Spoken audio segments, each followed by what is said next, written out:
Everyone, আসসালামু আলাইকুম সবাইকে। Welcome to Afrin blog. আর আজকের ব্লগে আমি আমাদের এখানকার চক দেখাবো। তো এখন আসরের আজান হচ্ছে আর আমরা চকে চলে আসছি। তো চলো ঘুরে ঘুরে দেখানো যাক। শাক তুলতে যাচ্ছি আমরা। আমার এই চকের ওই সাইডে বড় চক আছে, সেখানে যাব। আর এই সরিষা হইতেছে ছোট, ওদিক যাবো।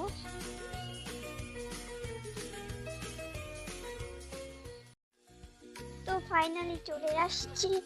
এটার মধ্যে দেখতে হইতেছে কারণ এটা খাল, আর বর্ষাকালে এটা অনেক বেশি পানি থাকে। এখন নাই, সেখান দিয়ে পুরো উপরে উঠতে হবে। বাবা, এই যে চলে আসছি, এটা হলো বড় চক। আরে বেশ বাতাস, আর শীত করতেছে, বেশি ঠান্ডা। ও এই যে বড় চক, মানে বিশাল চক, অনেক সুন্দর। আর আকাশটা খুব বিশাল লাগছে এদিক দিয়ে। আমি নিচে নামতেছি। এখানে আসছি মূলত শাক তুলতে। আমি শাক তুলতে পারি না, তাই আমার আম্মু তুলবে।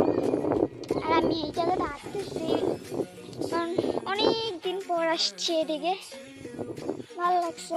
এবার বর্ষাকালে আসা হয়নি, বলতে পারেন প্রায় 1 বছর পর আসলাম। খুব ভালো লাগছে।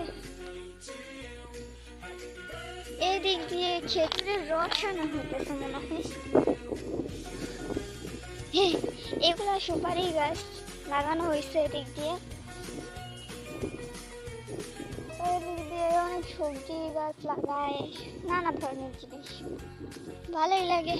সূর্যি মামা ওই জায়গায় আছে, নিচে ডাউন হওয়ার আগে চলে যেতে হবে। আর এগুলো হলো পেঁয়াজ, যেটা লোকেরা লাগাইছে। এগুলো রসুন,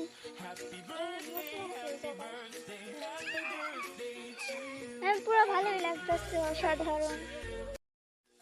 এখান দিয়ে এগুলো না দেখালেই নয়, মানে এদিকে সুন্দর সরিষা ফুল হয়েছে, যেদিক চোখ যায় সব হলুদ, বেশ ভালো লাগতেছে। সব হলুদ, মনে হয় যে কোনো এক রাজ্যে চলে এসেছি, মানে খুব ভালো লাগতেছে। আর এদিক দিয়ে বিশাল একটা চোখ আছে। আর ওই যে দূরে একটা আছে, ওইদিকে মানে একটা পুকুরের মতো অনেক বড়, ওদিক যাওয়া হয় না মাঝে মাঝে, বর্ষাকালে যাওয়া হয় মূলত। আর ওই দিকে আছে আমাদের বাজার। ভালোই লাগতেছে সব দিক দিয়ে দেখে, খারাপের কিছুই না। গ্রাম বলতেই মজা, এটাই স্বাভাবিক। তো সবাইকে আল্লাহ হাফেজ, বাই।